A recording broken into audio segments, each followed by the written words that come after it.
Graças e paz do Senhor Jesus. Seminário Estepo, Teologia, aula 3. Vamos falar sobre aqueles que negam ao Senhor, nosso Deus.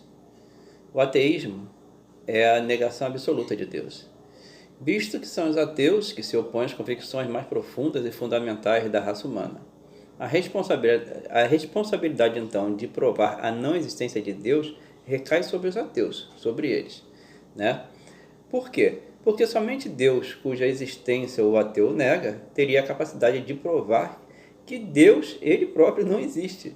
Quem mais poderia provar que Deus existe ou não? Somente o próprio Deus. Então nós não temos obrigação alguma de provar ao ateu a existência de Deus, né? Se ele quer provar a inexistência, ele que prove. Amém?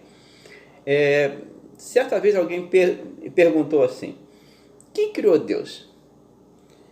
Que tipo de resposta ele deve ter recebido? Talvez essa. Se houvesse alguém que criasse Deus, esse alguém seria quem? Seria o próprio Deus. Amém? Então, nós costumamos dizer que Deus não foi, né? E não será. Ele é. Né? Deus é atemporal. Né? Então, ele existe desde sempre. Ele é Deus e sempre será Deus. Durante a sua manifestação na vida do homem, na vida de Israel, Deus recebeu vários nomes, né? Então vamos conhecer alguns nomes de Deus no Antigo Testamento, né? Abraão, Isaac e Jacó tiveram um conhecimento inferior, né, de Deus, porque o conheceram apenas como El Shaddai, o Todo-Poderoso, e não como Jeová, o grande eu sou. Deus tem muito mais para nos revelar do que apenas a sua onipotência. Por que nós estamos falando isso? Estamos falando isso que foi na época de Abraão, Isaac e Jacó que Deus começou a se revelar pessoalmente, né, ao homem, né, de uma outra forma, né, pessoalmente. Depois, aos poucos, ele foi se revelando ao homem através dos profetas, né? Então, até então, Abraão, Isaac e Jacó só conheceram o Senhor como El Shaddai, El de Deus, Shaddai poderoso, Deus Todo-Poderoso ou o Todo-Poderoso, tá? Mas Deus também foi chamado de Elohim. Algumas pessoas falam Elohim, não está errado, porque ele está abrasileirado, né? Transliterado, abrasileirado, né? Então, na linguagem correta hebraica é Elohim, né? Porque o M é sempre mudo, né? E esse é o primeiro nome que nós encontramos de Deus nas Escrituras, lá no Gênesis 1:1.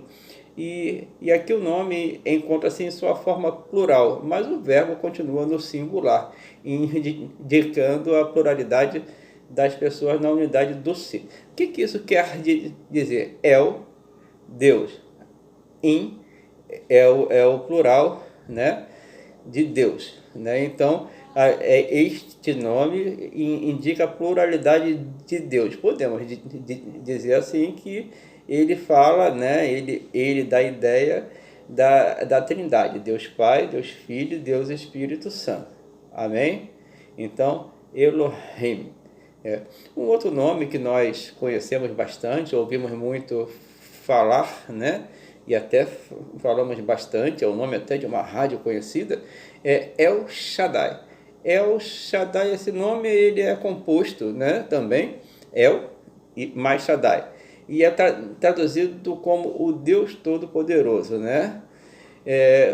O título El, como nós já falamos, é Deus no singular. Isso significa forte ou poderoso. Shaddai sempre foi traduzido como todo-poderoso, né? Significa que ele é suficientemente rico em recursos, né? Pensa-se que a palavra é derivada de uma outra palavra que significa seios. A palavra seio nas escrituras simboliza bênção e nutrição, Quer dizer, Deus é aquele que tem todos os recursos, não é isso? Como um seio de uma mãe, né? Que pega todos esses recursos e sustenta a vida da criança. Então, Deus é aquele que tem todos os recursos para nos sustentar e nos abençoar. Né? Lindo isso, né? Também conhecemos a palavra Adonai. Né? Inclusive, a palavra Adonai ela foi usada, né, para se dar um nome a Deus, uma vez que os judeus lá dos primeiros séculos, né, retiraram as vogais das suas letras, mas nós vamos falar disso aqui agora. Este nome de Deus está no plural, denotando assim a pluralidade das pessoas da divindade. Traduzido como Senhor em nossa Bíblia e denota uma relação de senhor e escravo. Né? Outra palavra muito conhecida é Jeová. Né? Jeová ele é uma junção do tetragrama do nome de Deus, né, que é o WHWH, não é isso?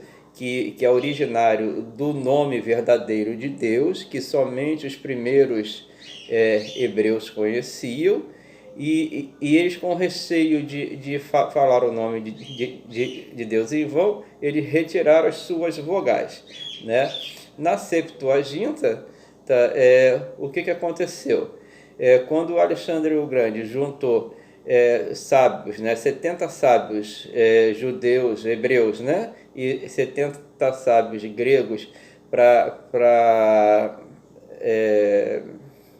como é que se diz? Passar, né, a Bíblia, que estava em hebraico, passar para o grego para que o povo voltasse a ler e ele próprio lesse, né, a palavra de Deus. Eles pegaram a palavra Adonai, tiraram as suas vogais e inseriram no tetragrama, né? Então, eles pegaram o Y, juntaram com o A de Adonai. Pegaram o H, juntaram com o O de Adonai. Pegaram o W, juntaram com o A de Adonai, né? E a palavra e o nome de Deus, então, passou a se chamar Yehová, né? Transliterado ou abrasileirado, né? Isso nós falamos Jeová.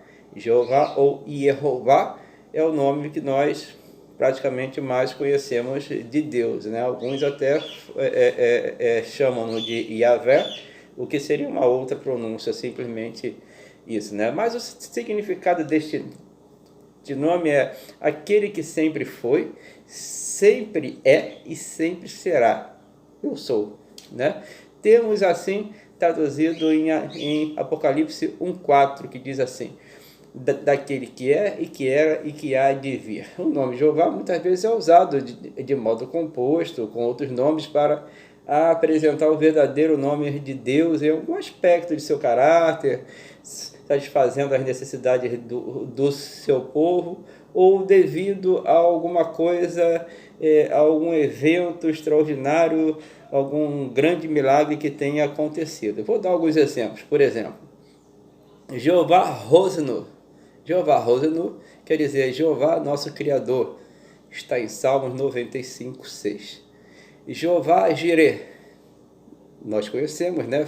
Falamos muito disso. Jeová Jireh significa Jeová proverá, ou Senhor proverá. Gênesis 22:14. Temos também Jeová Rafá.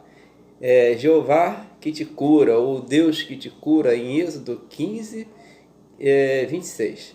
Temos Jeová Nissi, que quer dizer o Senhor é a minha bandeira, ou Jeová minha bandeira. Está em Êxodo 17:26. 17:15. Jeová Micadês significa Jeová que te santifica, ou Senhor que te santifica. Está em Levítico 20, versículo 8. Temos também Jeová Elioquená, né? Quer dizer, Jeová é o teu Deus. Zacarias 14:5. Temos Jeová Shalom, ou Shalom, Jeová Shalom, que nós conhecemos bastante, falamos bastante. né? O Shalom, que quer dizer Jeová te envia paz, ou Deus te envia paz, né? Você encontra em Juízes 6, versículo 24. Temos o Jeová Tizebaote, que quer dizer Jeová das hostes, o Senhor das hostes, está em Samuel, 1 de Samuel 1:3. Temos o Jeová Roi, que quer dizer Jeová é meu pastor, né? O Senhor é meu pastor, nada me faltará, Salmo 23:1. Temos Jeová Elion, né? Que quer dizer Jeová Altíssimo, né? Deus Altíssimo. Está no Salmo 7, versículo 17, Salmo 47, versículo 2, né? E temos o Jeová Tzedkenu, que nós também conhecemos bastante, falamos bastante, que quer dizer Jeová é a nossa justiça, ou o Senhor é a nossa justiça. Está em Jeremias 23, versículo 6. E temos também Jeová Chamar, né? E quer dizer, Jeová está lá, ou o Senhor está lá, ou o Senhor está em todo lugar, né? Ezequiel 48:35. Esses são os nomes mais conhecidos do Velho Testamento. Lendo o Velho Testamento, estudando, nós vamos encontrar mais alguns nomes. Amém? Tem alguns outros nomes também no Novo Testamento, que foi escrito em grego, então, naturalmente, alguns nomes vão ser traduzidos para o grego. Vamos ver, então. Primeiro nome que nós usamos bastante, é até o nome da nossa disciplina, né? Theos, no Novo Testamento grego, este é geralmente o nome de Deus e corresponde a Elohim, né? E no Velho Testamento hebraico é usado para todas as pessoas da Trindade, né? Mas especialmente para Deus o Pai. Então, quando nós falamos teologia, né? Elogia, estudo ou tratado, e Deus, né? Teologia, estudo de Deus, tratado de Deus, né? Então, o primeiro nome que nós encontramos no Novo Testamento é Theos. Segundo nome, nós não vemos muito, mas é Pater, né? Esse nome corresponde ao nome Jeová do Velho Testamento. E ele denota a relação que nós temos com Deus através de Cristo. É usado para Deus, pasmem, você não lê na Bíblia, né? Mas é usado 265 vezes e é sempre traduzido como Pai. Então, toda vez que você lê lá, Pai, perdoai, eles não sabem o que fazem, a palavra grega desse Pai é Pater, né? Assim como outro, né? Um outro nome também que nós não vemos na Bíblia, mas está lá, é Déspotes, né? Que quer dizer déspota no português, né? Este título denota Deus em sua soberania absoluta e é semelhante a Adonai. Então, Déspotes é igual a Adonai, lá do Velho Testamento. Encontramos esse nome poucas vezes, apenas 5 vezes no Novo Testamento. Você pode achá-lo, por exemplo, em Lucas 2:29, em Atos 4:24, 2 de Pedro 2:1, Judas 4 e Apocalipse 6:10. Um nome bastante conhecido, creio eu, é um dos nomes que eu mais gosto, né? É Kyrios, né? Este nome é encontrado centenas de vezes no Novo Testamento e é traduzido como Senhor. Refere-se a Jesus Cristo, né? Senhor é um referendo ao homem, né? Ao mestre, é um referendo ao mestre Jesus, né? Você encontra, ele pode ser traduzido também como mestre, né? Referendo-se ao Senhor Jesus como homem, né? Como soberano ou como dono, né? O detentor de todas as coisas. Em citações no hebraico, por exemplo, usa-se muitas vezes em lugar de Jeová, né? É um título do Senhor Jesus como mestre e dono nosso, né? E dono de todas as coisas, né? Uma outra palavra também que nós encontramos, um dos nomes que nós encontramos, né? e que na realidade de ele foi traduzido, né, chama-se Christus, né? Esta palavra significa ungido e é traduzido por Cristo em português, né? A palavra em latim, né, que é traduzida como Cristo em português. Deriva-se da palavra crio, que significa ungir, né? É o nome oficial do Messias ou do Salvador, que era por muito tempo esperado, né? No Novo Testamento, utiliza-se este nome exclusivamente referindo-se a Jesus Cristo de Nazaré, Christos, né? Exclusivo de Jesus Cristo de Nazaré. Desses nomes todos do Ser Supremo, aprendemos que ele é o ser eterno, imutável, autoexistente, autoinsuficiente, todo suficiente. Ele é o supremo objeto de temor, confiança, adoração e obediência. Não há outro Deus como nós, né? Eu sempre ensino no seminário, nas aulas presenciais, que normalmente os nomes em hebraico eles não são nomes com sobrenomes, por exemplo, né? Os nomes que se dão denotam-se a profissão da pessoa, a família, ou algo que ele fez, né? Vou dar um exemplo. Jesus de Nazaré. Nazaré não é o sobrenome de Jesus Cristo. Nazaré é a cidade onde ele nasceu. Então, Jesus nascido na cidade de Nazaré, né? Bartimeu. Bartimeu não é o nome do cego, né? As pessoas acostumaram-se, foram ensinadas, né? O cego Bartimeu. Não, o nome do cego não era Bartimeu. Bar quer dizer filho. Timeu é o nome do pai dele.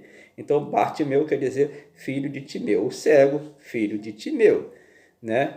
E assim por diante. Por exemplo, Satanás. Satanás não é o nome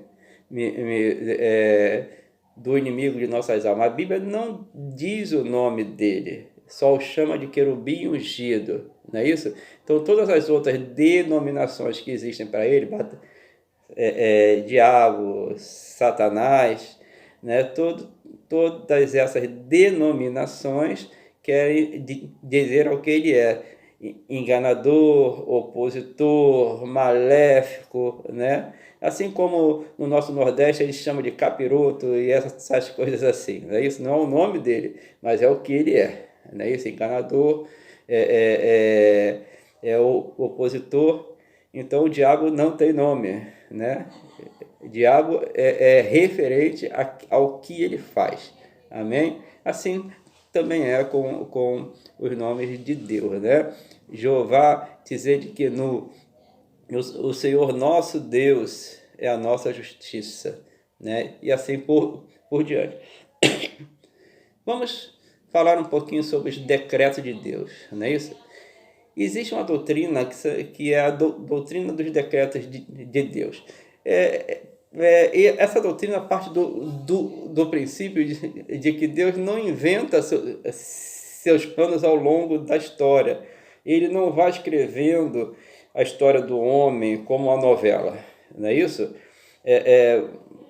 Dando um exemplo, né? Quando o autor da novela faz a novela, ele vai escrevendo e conforme as reações do público, né? Que eles vão sentindo as reações do público através de pesquisas, ele vai escrevendo os próximos capítulos.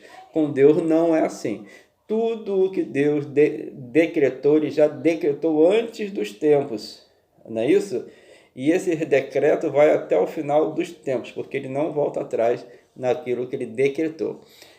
A doutrina trabalha com uma hipótese informada pelas Escrituras de que tudo que Deus fez foi planejado e determinado antes da fundação do mundo. Olha só o que diz 1 de Pedro, capítulo 1, versículo 20. E sem mancha o sangue de Cristo, o qual na verdade foi conhecido ainda antes da fundação do mundo, mas manifestado nesses últimos tempos por amor de vós. Rapaz, será que apóstolo Pedro, ele já conhecia sobre predestinação? Bem, mais tarde vamos falar sobre isso, né? Então, vejam que o apóstolo Pedro diz, né? Sem mancha, o sangue de Cristo, o qual na verdade foi conhecido ainda antes da fundação do mundo, mas manifestado nesses últimos tempos por amor de vós. Então, Deus decretou que Cristo derramaria o seu sangue antes da fundação do mundo, mas foi manifestado no tempo de Pedro. Não é isso? Conhecido hoje por nós, né? Maravilhoso isso, né? Vamos falar sobre Deus, então, um pouquinho, já na próxima aula. Amém? Que vocês possam ver e rever esta aula, né? E qualquer dúvida, por favor, envie para mim, né? Isso pelo WhatsApp, por onde os irmãos acharem melhor, eu estarei respondendo. Amém? Graça e paz até a aula 4.